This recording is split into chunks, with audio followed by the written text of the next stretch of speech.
Bismillahirrahmanirrahim. Assalamualaikum warahmatullahi wabarakatuh. Waalaikumsalam warahmatullahi wabarakatuh. Alhamdulillah. Alhamdulillah bidzikrihi tatimmus shalihat wa bifadlihi wa karamihi tanzilur rahmat wal barakat.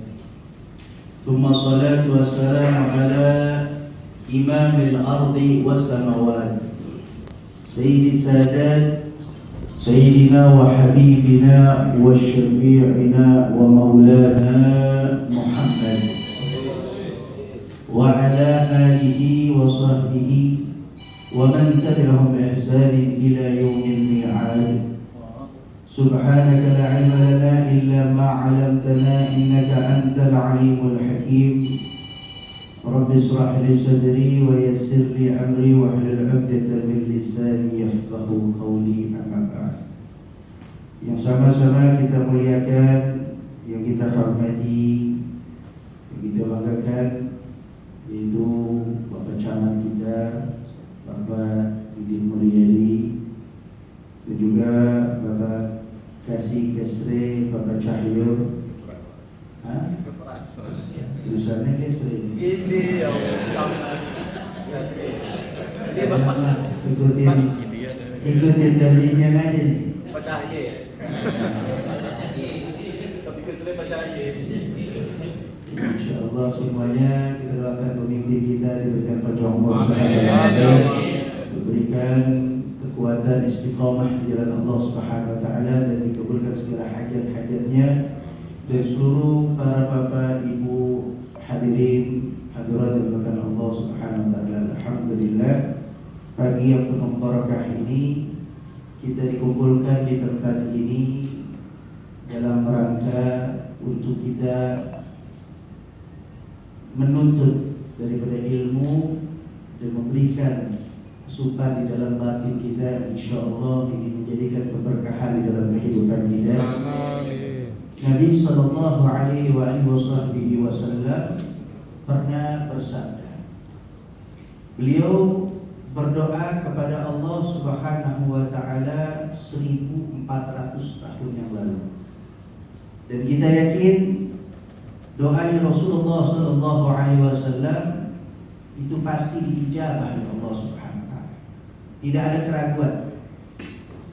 Doa apa yang didoakan oleh Nabi sallallahu alaihi wasallam? Nabi pernah berdoa, Allahumma barik ummati fi bukuriha. Ya Allah, berkahilah umatku di pagi hari. Ya Allah, berkahilah umatku di pagi hari. Ini doanya Nabi SAW kepada umatnya. Doanya Nabi tidak terputus di zamannya Nabi, dan doanya Nabi akan terus menjadi doa Subhanahu wa ta'ala sepanjang masa, sepanjang hayat, bahkan sepanjang umur dunia ini. Doanya Nabi setiap pagi itu pasti akan diijabah oleh Allah Subhanahu wa ta'ala. Doanya untuk umatnya di pagi hari, artinya ketika umatnya melakukan aktivitas, umatnya beribadah di pagi hari, umatnya melakukan aktivitasnya di pagi hari, maka umatnya Nabi Muhammad mendapatkan keberkahan dari doa Nabi Muhammad SAW. Ini yang satu, yang pertama yang kita dapati di pagi hari ini, keberkahan dari doanya Nabi Muhammad SAW. Sehingga insya Allah mudah-mudahan hidup kita penuh dengan barakah. Pekerjaan kita diberikan barakah oleh Allah Subhanahu wa taala. Amin ya rabbal alamin. Yang kedua, tadi sudah disinggung oleh Bapak Camat kita bahwa kita baru saja bersyukur kepada Allah atas kemerdekaan Republik Indonesia ini, dan juga bersyukur juga atas ulang tahun daripada Pramuka juga. Nah, ini terkumpul menjadi satu rasa syukur kita kepada Allah Subhanahu wa Rasa syukur kita kepada Allah Subhanahu wa taala ini suatu kewajiban, Bapak Ibu. Bersyukur kepada Allah ini adalah kewajiban seorang hamba kepada Allah Subhanahu wa taala. Atas dasar apa kita bersyukur? Atas nikmat-nikmat yang Allah berikan kepada kita. Tentu nikmat tersebut begitu banyak. Nikmat yang Allah berikan berupa besar maupun kecil, yang kita minta maupun yang tidak kita minta, itu semua Allah berikan kepada kita semua. Sehingga Allah Subhanahu wa taala menantang untuk kepada kita hamba-hambanya, apabila kita ingin menghitung nikmatnya Allah, maka nikmatnya Allah tidak akan mampu kalian bisa hitung dengan jumlah bilangan. Wa in ta'udzu ni'matallahi la tuhsuha. Kalau kalian ingin menghitung nikmatnya Allah, mungkin kita punya kalkulator, kita punya hitung-hitungan. Ini nikmat yang Allah berikan dari semenjak kita bangun sampai detik ini, itu tidak akan mampu kita menghitung nikmat-nikmatnya Allah Subhanahu wa taala. Begitu banyak dan begitu besar nikmatnya Allah Subhanahu wa taala. Maka oleh karena itu di sini tidak dipentingkan untuk kita menghitung. Maka Allah Subhanahu wa taala tidak menyuruh kita untuk menghitung nikmatnya Allah Subhanahu wa taala. Tapi menyikapi nikmatnya Allah itu adalah prioritas di dalam mendapatkan nikmatnya Allah Subhanahu wa taala. Karena di dalam menyikapi nikmatnya Allah ada dua hal yang akan kita dapati. Setiap kita menyikapi nikmatnya Allah, dua hal. Apa yang dikatakan Allah Subhanahu wa taala dalam firman Allah Subhanahu wa taala, wa in ta'adzana rabbukum la in syakartum la azidannakum wa la in kafartum inna 'adzabi lasyadid. Ini sering kita dengar ini ayat. Tapi ayat ini belum kita merenungkan sedalam mana ayat ini diberikan kepada kita selaku hamba Allah Subhanahu wa taala sehingga kita menjadi orang-orang yang bersyukur kepada Allah. Bagaimana nikmatnya Allah yang begitu banyak dan tidak ada henti-hentinya. Padahal kalau kita lihat diri kita, mungkin banyak dari nikmatnya Allah belum kita syukuri. Banyak dari nikmatnya Allah bahkan kita gunakan untuk maksiat kepada Allah Subhanahu wa taala. Alhamdulillah. Bahkan nikmatnya Allah kadang-kadang kita lupakan. Lalu kita nisbatkan kepada diri kita. Oh, ini karena saya. Oh, ini usaha saya. Oh, ini pekerjaan saya. Oh, ini hasil dari saya. Ini yang tidak cocok di dalam bagaimana menyikapi nikmat tersebut kepada Allah Subhanahu wa taala. Maka setiap apapun yang kita dapati, kita harus mengatakan hadza min fadli rabbi. Ini adalah karunia dari Allah. Jangankan kita ngitung, kita tidak mampu untuk menghitungnya. Kita menciptakan nikmat pun kita tidak akan mampu.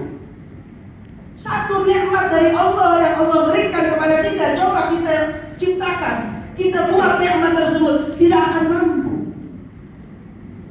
Jadi buat apa kita katakan bahwa ini adalah hasil saya? Buat apa kita banggakan apa yang kita dapati dari Allah, padahal itu adalah haknya Allah dan kita diberikan, dititip oleh Allah Subhanahu wa taala. Maka hanya kita katakan hadza min fadli rabbi.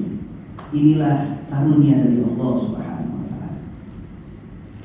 Lalu balik lagi dengan kita menyikapi nikmat Allah, Bapak Ibu yang dimuliakan Allah Subhanahu wa taala.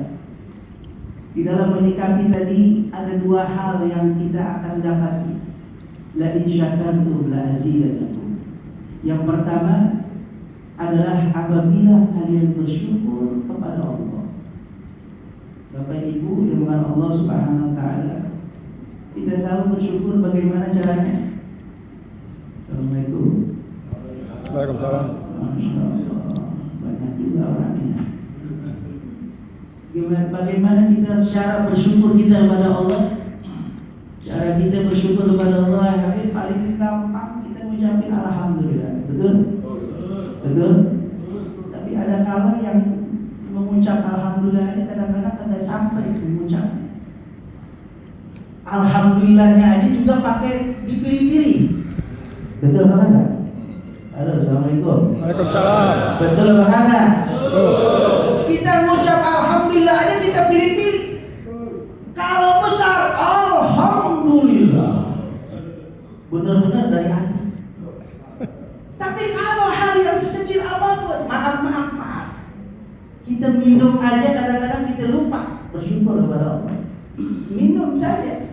Nikmat kali ini. Nikmat. Nikmat ya? Nikmat. Nikmat. Ketika kita minum, alhamdulillah. Bersyukur itu jangan nunggu kita mendapatkan yang besar. Man lam yashkur qalilan, lam yashkur kathiran. Orang yang tidak pandai bersyukur yang sedikit gak bakal pandai bersyukur yang besar. Itu kuncinya. Jangan kita anggap, oh ntar dah kalau objek saya ya betul. Nah, kalau maklar saya jebol. Kalau saya dapat bonus baru saya mau bersyukur. Nah yang kita pakai ini belum kita syukuri. Kita tunggu yang besar, nggak akan sampai itu. Jadi kunci kita mendapatkan yang besar, syukur dulu yang kecil. Syukur dulu yang ada, yang apa di diri kita ini kita syukuri dulu. Baru kita akan berpotensi mendapatkan yang besar. Baru kita akan mendapatkan nilai yang begitu banyak. Ini daripada kunci di dalam bersyukur kepada Allah Subhanahu wa taala. Dan di sini bukan hanya dengan alhamdulillah, memang alhamdulillah adalah bagian daripada bukti rasa syukur kita kepada Allah Subhanahu wa taala. Tapi ada yang lebih ditekankan di dalam bersyukur kita kepada Allah. Apa itu? Menggunakan nikmatnya Allah untuk mencari ridhonya Allah. Bapak Ibu, ada yang kita gunakan sekarang dari harta, kendaraan, jabatan, ada itu semua yang bukan dari Allah. Assalamualaikum. Waalaikumsalam. Ada semua itu bukan dari Allah. Semua dari Allah. Semua Allah berikan. Maka ketika nikmat yang Allah berikan tersebut, apa yang sudah kita lakukan dengan nikmat tersebut? Contoh, ini kita semua ini adalah pegawai negeri sipil. Ya, kita PNS ini semua, selain saya bukan PNS. Bapak mungkin orang dari kampung Badan, bukan PNS. Ini semua hampir rata-rata PNS. PNS adalah nikmat dari Allah. Jabatan yang Allah berikan adalah nikmat dari Allah. Maka jadikan nikmat tersebut yang Allah berikan kepada kita mencari ridha Allah, bukan mencari keuntungan buat diri kita. Maaf, kapan saja nikmat ini akan dicabut oleh Allah Subhanahu wa taala. Kalau kita sudah dicabut nikmatnya Allah, kita cuma dikatakan mantan. Bukan lagi PNS. Tapi kita sebagai hamba-Nya Allah nggak jadi mantan, tetap kita menjadi hamba-Nya Allah.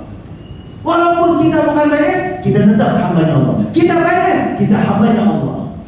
Maka jadikan nikmat ini mencari ridha Allah. Itu adalah prinsip di dalam kehidupan di dalam dunia kita ini. Cari ridha Allah.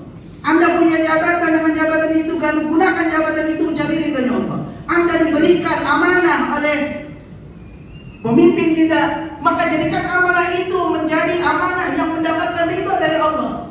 Yang telah disusun aturan-aturan di dalam PNS ini, di dalam kerja kita ini, maka itu kita jalankan. Insya Allah nilai-nilai baik itu akan menjadi nilai-nilai kesyukuran kita kepada Allah Subhanahu wa taala.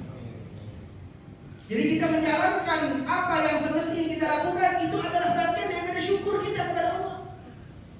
Sehingga kita tidak melupakan bahwa ini adalah nikmat dari Allah Subhanahu wa taala.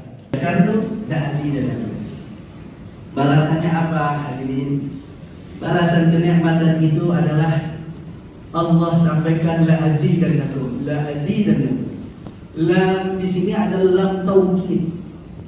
Apa lam taukid? Lam taukid ini adalah kepastian. Pasti Allah menambahkan. Innallaha la yukhliful mi'ad. Allah tidak melanggar daripada janjinya. Pasti Allah akan tambahkan. Apa ditambahkan? Ada Allah memberikan rezeki yang mudah, ada Allah memberikan kemudahan di dalam pekerjaannya, ada Allah memberikan kebaikan-kebaikan di dalam pekerjaannya. Ini adalah ditambah nikmat kita oleh Allah. Pasti Allah akan tambah. Tidak mungkin tidak Allah akan tambah. Contohnya gampang lagi, selain pekerjaan kita apabila memiliki keturunan, memiliki anak adalah amanah. Sama dengan kerjaan kita juga amanah yang Allah titipkan kepada kita. Ketika anak tersebut kita syukuri, caranya bagaimana? Kita jaga anak tersebut di dalam koridor, di dalam pengajaran, didikan daripada Islam. Maka ketika ajaran tersebut kita terapkan, kita berikan kepada anak-anak kita, itu adalah bentuk rasa syukur kita terhadap anak yang Allah berikan kepada kita. Maka akan ditambahkan apa? Ditambahkan anak. Apa nama istri? Bukan di situ. Ditambahkan di sini adalah dijadikan anak tersebut anak yang soleh atau anak yang soleh. Begitu juga di jabatan kita, begitu juga pekerjaan kita. Di saat kita bersyukur kepada Allah, maka disinilah kita akan mendapatkan tambahan nikmat. Apa tambahan nikmat tersebut? Kita diberikan kemudahan oleh Allah SWT, rizki yang halal, langkah yang penuh dengan barokah, dimudahkan segala urusan-urusan kita. Itu adalah bagian daripada tambah nikmat kita kepada Allah SWT. Akan tapi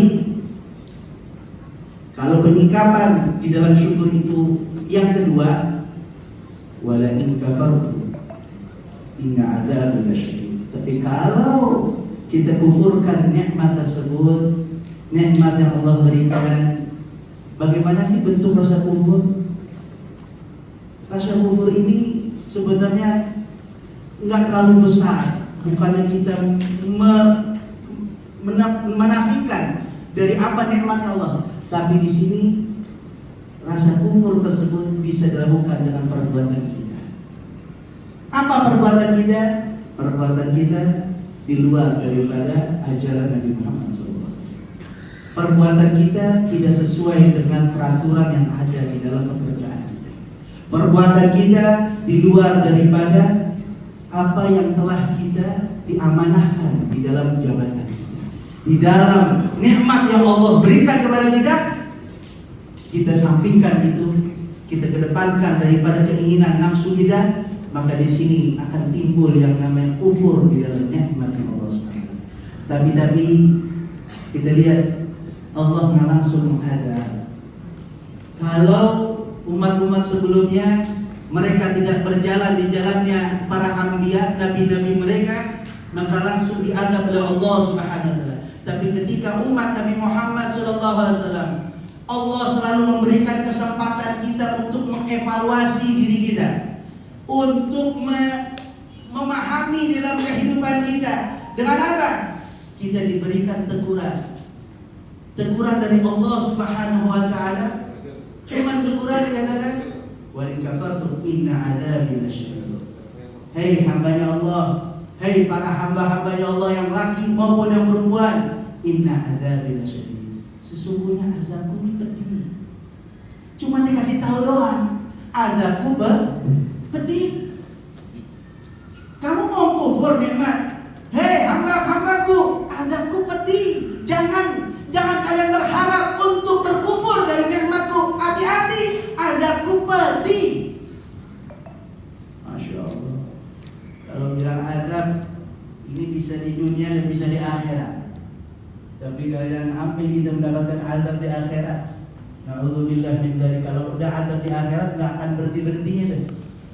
Diazab terus oleh Allah Subhanahu wa taala. Ini teguran bagi kita.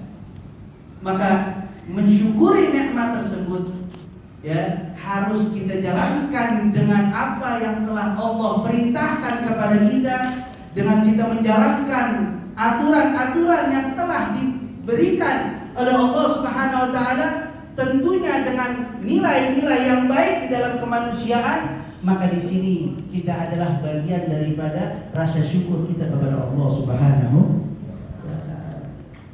Bapak Ibu yang dimuliakan Allah Subhanahu wa taala, ini adalah bagian dari rasa syukur kita. Kita bersyukur sudah 79 tahun Republik Indonesia, negara tercinta ini menjadi negara yang merdeka. Rasa syukur kita tidak akan lepas dari bagaimana kita menjalankan di aturan-aturan yang ada di dunia ini, di negara kita ini, untuk mencari ridho Allah Subhanahu. Tolak ukur kita adalah agama.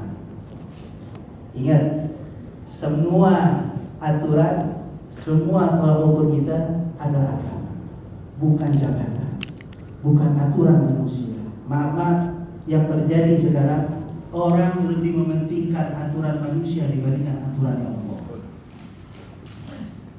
Mereka takut dengan aturan manusia, tapi mereka tidak takut dengan aturan Allah. Maka dikatakan, la ta'atil fi ma'siyatil khaliq, la ta'atil makhluk fi ma'siyatil khaliq. Tidak ada perbuatan taat di dalam bermaksiat, tidak ada perbuatan taat kepada makhluknya Allah di dalam berbuat maksiat kepada Allah. Tidak ada perbuatan taat kepada makhluknya Allah di dalam berbuat maksiat kepada Allah. Kalau aturan itu menjadi maksiat kita kepada Allah, Anda boleh tidak taat dari perbuatan tersebut. Anda boleh tidak taat daripada perintah siapapun, selama itu perintah tersebut menjadi kita berbuat maksiat kepada Allah SWT. Hati-hati, semua akan diminta pertanggungjawabkan di hadapan Allah SWT. Kullukum mas'ulin an ra'iyyati. Kalian akan diminta pertanggungjawabkan atas apa yang kalian pimpin. Siapapun diri kita adalah pemimpin. Pemimpin di dalam pekerjaan kita, pemimpin di dalam rumah tangga kita, pemimpin di dalam diri kita sendiri. Ini semua akan diminta pertanggungjawabkan di hadapan Allah SWT. Diri kita akan diminta pertanggungjawabkan oleh Allah SWT. Semuanya. Ya. Al-yawma nakhtimu ala afwahihim wa nukallimuna aydihim wa tashhadu arjuluhum bima kanu yaksibun. Kita nanti di hadapan Allah akan diminta tanggungjawab apa mata kita. Ini tanggung jawab kita, mata kita. Ini nikmat dari Allah, kita jaga ini mata. Allah kasih nikmat tangan, jaga kenikmatan tangan ini. Allah kasih nikmat kita kaki untuk berjalan, jaga nikmat kaki ini. Karena nanti, hati-hati, mungkin di dunia ini kita belum ditanya, mungkin di dunia ini belum kita di sidang belum. Kita kadang-kadang dipanggil sama atasan aja udah deg-degan. Betul enggak? Betul enggak? Pernah dipanggil sama Pak Camat? Pernah enggak? Berarti sayang nanti.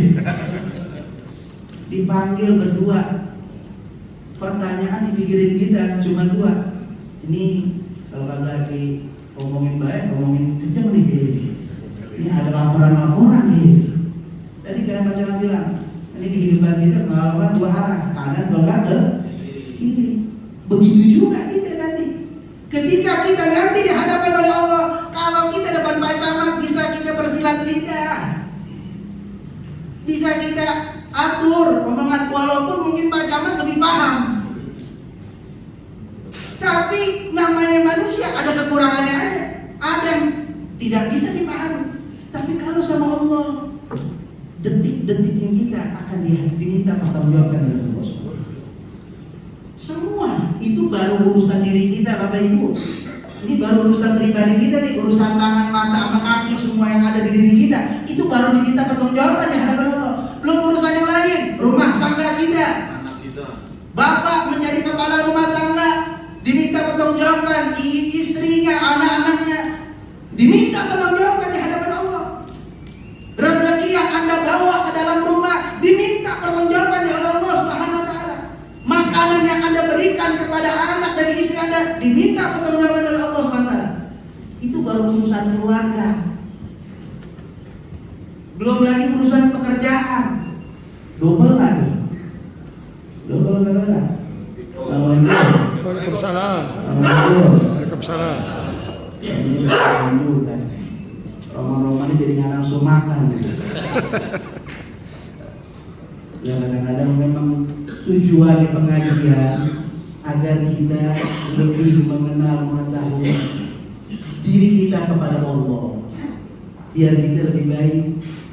Jangan kita tadi sudah bilang setiap tahun ya harus ada perubahan, betul enggak? Betul. Kita setiap tahun ada evaluasi dari Pak Camat, betul? Betul. Diminta, kemana aja nih anggaran? Kemana aja, apa yang ada kerjaan selama 1 tahun? Mungkin bukan hanya setahun, sebulan sekali mungkin bisa jadi diminta juga. Ini bulan kemarin ada program ini, apakah sudah terlaksana? Itu diminta. Ini kepada manusia, gimana kepada Allah Subhanahu wa Ta'ala. Kerjaan kita akan diminta. Anda menduduki jabatan, apa yang Anda lakukan dengan jabatan? Apa yang Anda berikan amanah oleh Allah, ini amanah. Apa yang Anda lakukan? Apa yang sudah Anda tanda-tangani? Apa yang sudah Anda setujui? Apa yang sudah Anda lakukan? Ini akan diminta oleh Allah. Maka yuk, marilah kita sama-sama, saya dan antum semua cuma ingin berwasiat, ya, takwalah kepada Allah Subhanahu wa Ta'ala. Ya, kita cuma minta kepada Allah, ya Allah, kuatkanlah kami menjadi orang yang bertakwa kepada Allah. Karena takwa inilah kunci keberhasilan kita. Karena takwa inilah adalah sumber kesuksesan kita di dunia dan di akhirat. Dan takwa inilah sumber kemudahan di setiap perbuatan-perbuatan kita di alam dunia ini adalah modal kita takwa kepada Allah. Bagaimana takwa tersebut? Kata Nabi SAW, ittaqillaha haitsu kunta. Bertakwalah kalian kepada Allah dimanapun kalian berada. Kalian berada di rumah, takwalah kepada Allah. Kalian berada di pekerjaan, takwalah kalian kepada Allah. Kalian berada di luar, takwalah kalian kepada Allah. Tidak ada tempat, tidak ada waktu kecuali kita dalam keadaan takwa kepada Allah SWT. Dan mudah-mudahan dengan hikmah daripada bersyukur ketakwaan kita kepada Allah, daripada pengajian kita ini adalah bagian dari rasa syukur kita. Ini hadir kita, terima kasih Pak Camat sudah memfasilitasi dengan adanya pengajian semacam ini. Setidaknya kita telah bersyukur kepada Allah. Duduknya kita ini bagian rasa syukur kita kepada Allah. Kita duduk di tempat ini walaupun cuma berapa jam saja, tidak menutupi nikmat Allah yang begitu banyak Allah berikan kepada kita. Insya Allah yang sedikit ini menjadi ditambah nikmat kita oleh Allah Subhanahu wa Ta'ala. Dan yang sedikit ini bukan menjadi adab kita di hadapan Allah Subhanahu wa Ta'ala, bukan akan menjadi pertanggungjawaban kita nanti di hadapan Allah Subhanahu wa Ta'ala, tetapi ini yang akan melebur segala dosa-dosa kita di hadapan Allah Subhanahu wa Ta'ala. Amin, amin ya rabbal alamin. Allahumma jam'ana jam'an marhuma wa tafarraqna min ba'di tafarraqan maksuma wa la taj'al minna wa la ma'ana wa la fina saqiyan wa la mahruma bi rahmatika ya arhamar rahimin. Allahumma inna nas'aluka salamatan fid din wa afiyatan fil jasad wa ziyadatan fil ilm wa barakatan fil rizq wa tawbatan qabla al-maut wa syahadatan 'inda al-maut wa maghfiratan ba'da al-maut wa 'afwa 'inda al-hisab wa amana min al-'adab wa nasira min al-jannah warzuqna nadhara ila wajhikal karim. Wa sallallahu ala sayyidina Muhammadin nabiyil ummi wa ala alihi wasallam walhamdulillahi rabbil alamin. Kurang lebih saya mohon maaf. Wassalamualaikum warahmatullahi wabarakatuh.